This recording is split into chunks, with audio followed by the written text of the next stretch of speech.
Bueno, buenos días de nuevo. Lo que vamos a hacer hoy es analizar un par de poemas de Góngora, de los más representativos.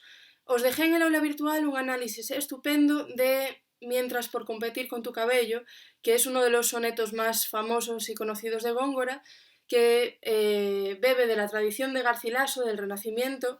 Si lo leéis veréis que se parece mucho a los poemas que hemos visto sobre la Donna Angelicata, y que a su vez, bueno, que este poema está basado también en un poema de Bernardo Tasso, de uno de los italianos del Renacimiento, con lo cual vemos también ese proceso de imitación compuesta del que hablábamos en clase y de influencia de los autores italianos hacia los renacentistas españoles, y los renacentistas a su vez siendo ejemplo para los barrocos.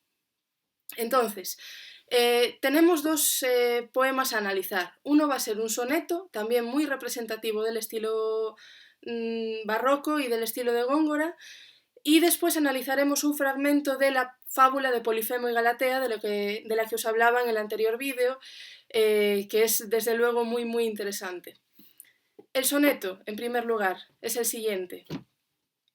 De pura honestidad templo sagrado, cuyo bello cimiento y gentil muro, de blanco nácar y alabastro duro, fue por divina mano fabricado.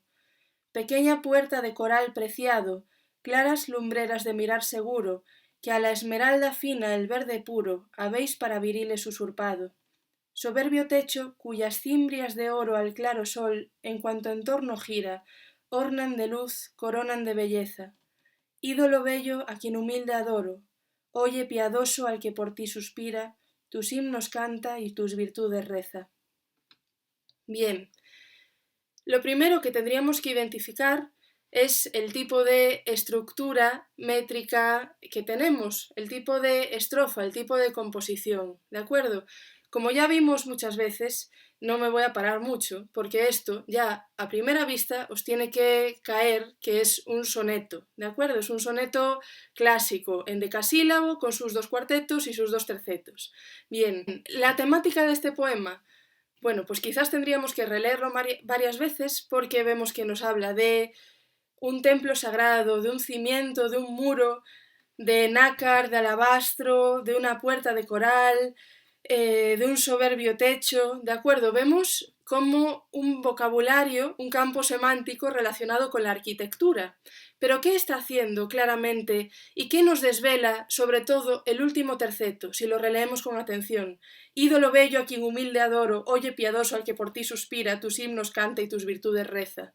Es un poema de amor, es un poema dedicado, como siempre, a una dama, a una donna Angelicata, comparada continuamente con un templo, con un edificio magnífico y hecho de pura honestidad, como nos dice en el primer cuarteto. De pura honestidad templo sagrado, bello cimiento y gentil muro de blanco nácar, es decir, nos está hablando de nuevo de la piel de la amada y alabastro duro, fue por divina mano fabricado. ¿Qué estamos viendo aquí? Pues las alusiones a la religión y a la amada como algo divino, es decir, tenemos aquí latente el neoplatonismo del que hablábamos en el Renacimiento, si os acordáis. Os viene las características del neoplatonismo, si os acordáis, os vienen en el libro también. Pequeña puerta de coral preciado. Es una pequeña puerta y es de coral, por lo tanto es de este color entre rojo y rosado y tiene este carácter de puerta que se abre y se cierra. Si estamos hablando del retrato de una dama, esto corresponde a la boca. Claras lumbreras de mirar seguro que a la esmeralda fina el verde puro habéis para viriles usurpado, ahí nos está hablando de los ojos verdes de la amada. Los viriles son láminas de cristal que servían para guardar, bueno, servían como relicario, dentro guardaban reliquias, ¿vale? No tiene nada que ver con la virilidad masculina en este caso, ¿vale? Está haciendo alusión a estas láminas de cristal puro, comparándolas con la mirada también limpia, pura de esta dama totalmente idealizada.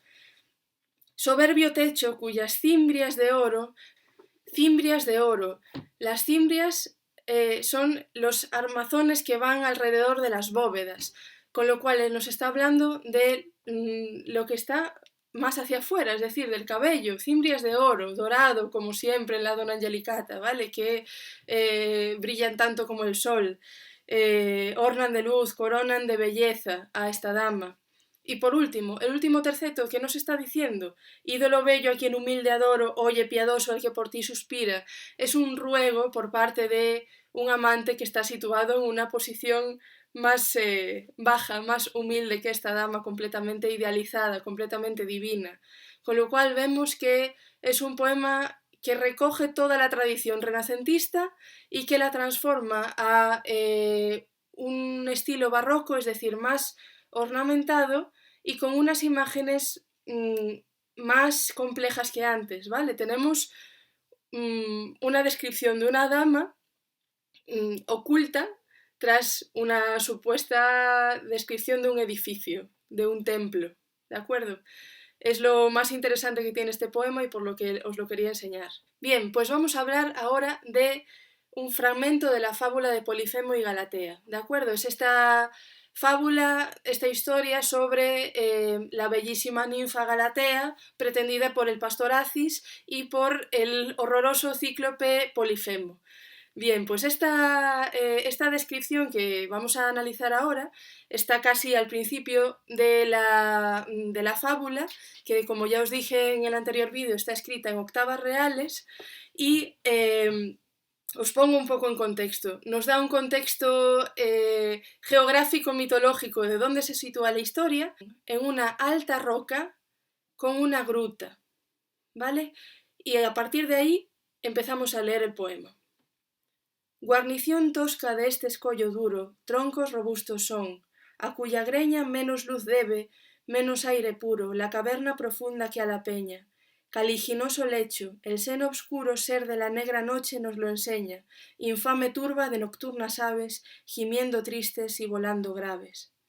De este, pues, formidable de la tierra bostezo, el melancólico vacío, a Polifemo, horror de aquella sierra, bárbara choza es, albergue umbrío y redil espacioso donde encierra cuanto a las cumbres ásperas cabrío de los montes esconde, copia bella que un silbo junta y un peñasco sella. Un monte era de miembros eminente este, que de Neptuno hijo fiero, de un ojo ilustra el orbe de su frente, émulo casi del mayor lucero, cíclope, a quien el pino más valiente bastón le obedecía, tan ligero, y al grave peso junco tan delgado, que un día era bastón y otro callado. Bueno, como vemos, es un poema complicado de entender, complicado de seguir, entonces vamos a ir desgranándolo, analizándolo poco a poco. Como sabéis, la característica principal de Góngora es el hipérbaton, y son hipérbatos muy violentos además, poco, muy poco lógicos desde el punto de vista sintáctico. Entonces, cuando leemos o cuando escuchamos un poema de Góngora, nuestra cabeza tiene que reconfigurar todo el tiempo la sintaxis para entender lo que nos está diciendo, y es lo que complica mucho la lectura de su poesía. Entonces, tenemos guarnición tosca de este escollo duro, troncos robustos son, a cuya greña menos luz debe, menos aire puro, la caverna profunda que a la peña.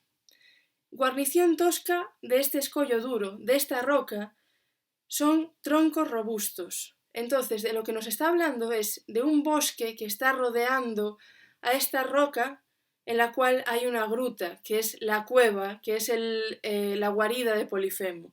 Con lo cual, esta guarnición tosca, es decir, no es hermosa, no es cuidada, es tosca, de árboles, nos está hablando de un adorno de la cueva que sirve también como casi como muralla, como seguridad, ¿vale? Vemos un personaje que está completamente retraído en su guarida. Caliginoso significa tenebroso, significa como lleno de una niebla espesa. Ahí está la gruta de Polifemo. ¿Y quién nos la enseña? Una infame turba de nocturnas aves, gimiendo tristes y volando graves. La turba de aves que gimen tristes, es decir, no nos imaginamos pajaritos. Si gimen tristes nos imaginamos por lo menos cuervos, ¿no? O algo del grupo de los córvidos, urracas, algo así que suene. Entonces, esta turba de aves, esta turba de cuervos que gimen en la noche, nos muestra que el seno oscuro de la gruta de Polifemo es tenebroso lecho de la negra noche, o sea, la noche más noche está en la guarida de Polifemo. Bien, octava real siguiente, nos dice, de este, pues, formidable de la tierra bostezo. Aquí hay un hiperbatón muy grande, pero si recolocamos la frase, nos dice, de este, pues, formidable bostezo de la tierra. ¿Qué ocurre cuando miramos una cueva con un poco de imaginación? Es una apertura en la tierra, es una apertura en el medio de la roca, es un bostezo de la tierra para Góngora. O sea, es una imagen muy, muy interesante esta. El melancólico vacío, a Polifemo, horror de aquella sierra, bárbara choza es. Es decir, el vacío de este bostezo de la tierra, esta gruta, esta cueva que nos imaginamos tan tenebrosa, es la choza de Polifemo, es el hogar de Polifemo, es donde habita este ser monstruoso. Albergue umbrío y redil espacioso donde encierra cuanto las cumbres ásperas cabrío de los montes esconde. ¿Y qué ocurre con esta bárbara choza? Que sirve de albergue y de redil para un ganado cabrío tan numeroso, tan copioso, que esconde las cumbres de los montes, que esconde en el sinnúmero de cabras que tiene Polifemo en la superficie del monte. ¿Y qué dicen los últimos versos? Un silbo junta y un peñasco sella. Como sabéis, el ganado cabrío se junta con los silbos de los pastores, o sea, cuando los pastores silban y las cabras acuden.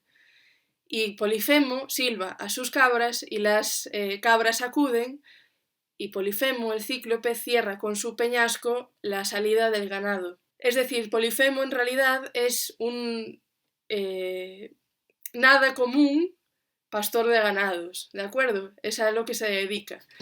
Vale, vamos con la siguiente y última octava real, que corresponde a la descripción física de este imponente y horroroso cíclope que es Polifemo. Un monte era de miembros eminente.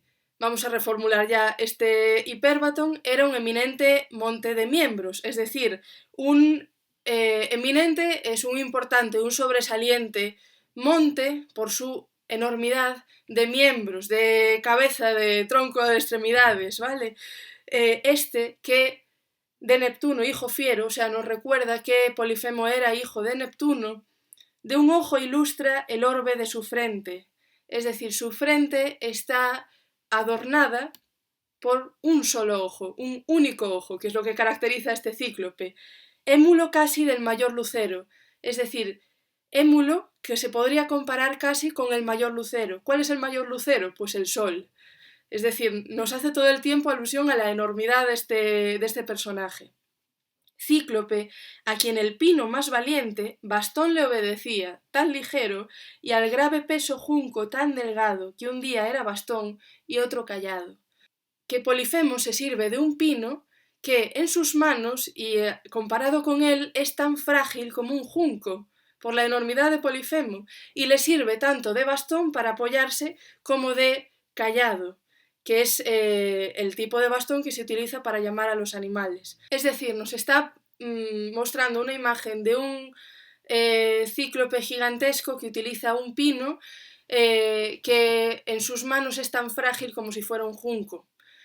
Y bueno, esta sería la descripción de Polifemo previa a toda la aventura con Galatea, con Acis y con este final tan mitológico del que os hablé, de la conversión de Acis en río por parte de los dioses después de ser aplastado por el tremendo monstruo Polifemo. Bueno, espero que os haya ayudado a entender un poco mejor algo de la poesía de Góngora. Yo quería enseñaros estos dos poemas que son tan diferentes para que tuvierais una idea general del estilo de este autor. Y nada, vamos a dejarlo aquí. Cualquier duda ya sabéis que me podéis escribir al correo electrónico o por el aula virtual.